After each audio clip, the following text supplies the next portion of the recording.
Coming to you mere miles from the ACC headquarters in Greensboro, North Carolina, this is Lance D in the Man Cave studio with your weekly ACC basketball update.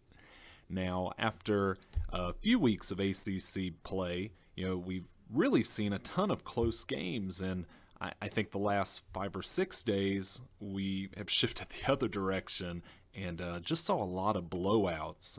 Some really impressive play, some really poor play mixed in to see that. Certainly, I think at the very top of the board of the blowouts would be Virginia's just dismantling of Clemson. Coming into that game, a lot of people were talking up both being elite defensive teams, but Virginia just showed, I think they're on another level. They've showed what Tony Bennett's continued to prove over the last decade now in ACC play, that this league in regular season conference play often will go through Charlottesville, Virginia, and his Cavaliers team. Just another level to the defensive play of that team for multiple years, but it seems like they're coming back into their own after some early season questions. They now sit as the only team undefeated in ACC play. Got a surprise upset in Pittsburgh, just running Syracuse off the floor. Now, most of that was in the second half. Syracuse was actually up a few points at halftime, but Pitt turned it on and showed they really had, I think, some additional talent than what most people were expecting this season. I know I personally thought they would be a mid to probably in the bottom of the middle tier of the league this year. They might be pushing to get into the upper portion of the middle tier, so we'll see.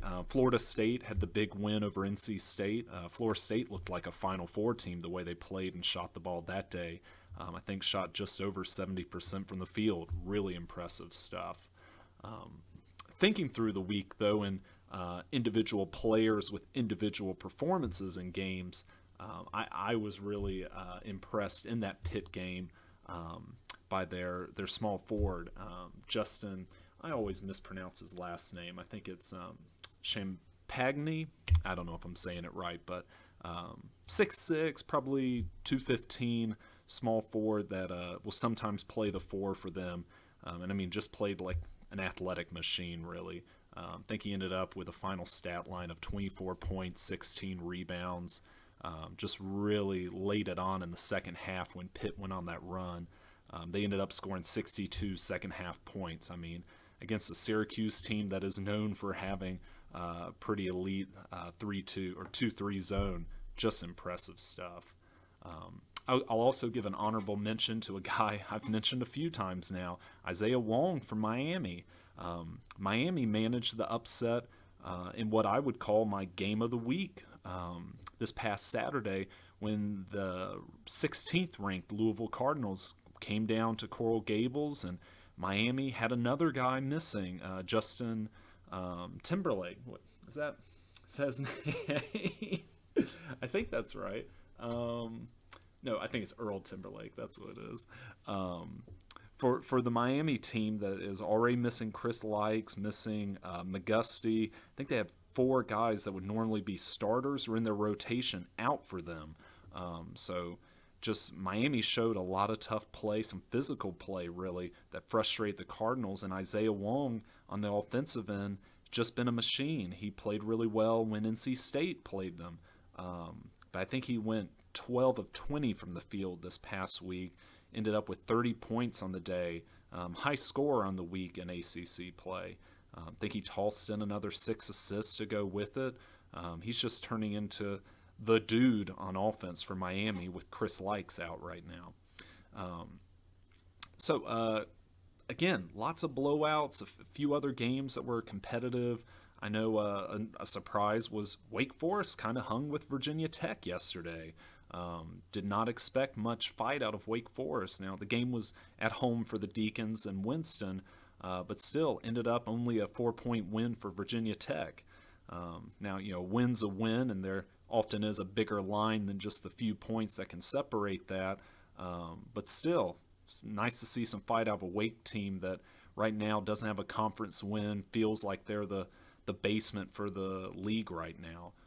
So maybe some hope there yet. I know they have some new guys they're trying to get integrated. They've got a freshman that just started for them in the last month that a month and a half ago was a senior at a high school in Raleigh. So we'll see what that Wake team has, and they have a midweek game against UNC that should be a chance to see what other questions they can answer for themselves. I'll also, games this past week, note the UNC-Syracuse game. Really competitive, came down to the wire. I think with a minute and a half left, UNC was just up a point.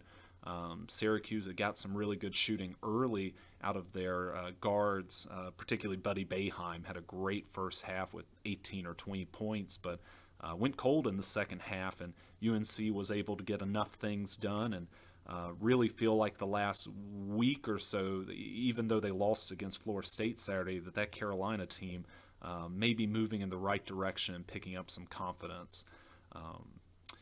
But for the upcoming week, I think we have a ton of good ACC games. Now, knock on wood, barring we get any more cancellations. I know NC State is dealing with having to postpone some games at the moment, but hopefully we don't see much more of that because we have got some doozies coming up this week.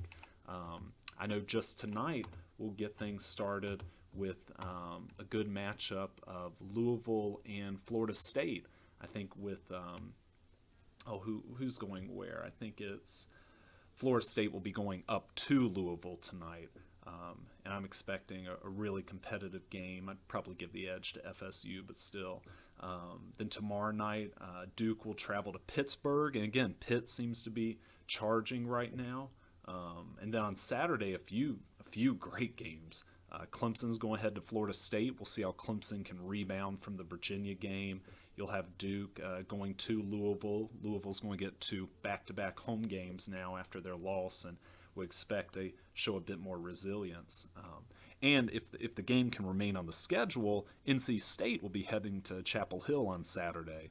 So we're entering the middle of the season. Should be a great slate of games to see some great basketball too.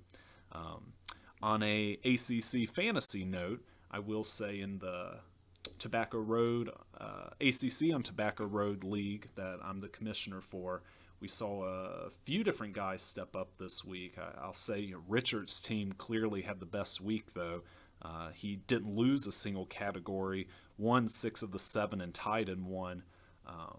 But I think we have a couple of guys that still haven't gotten a win yet, but we're only 3 weeks in, and still too early to really say who's.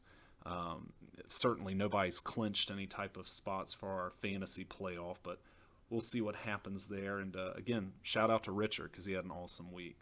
But outside of that stuff, feel free to drop a comment below in this video. Give me a like if you've enjoyed it.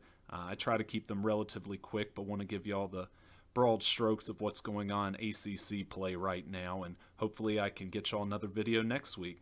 Till then, y'all take care and go ACC.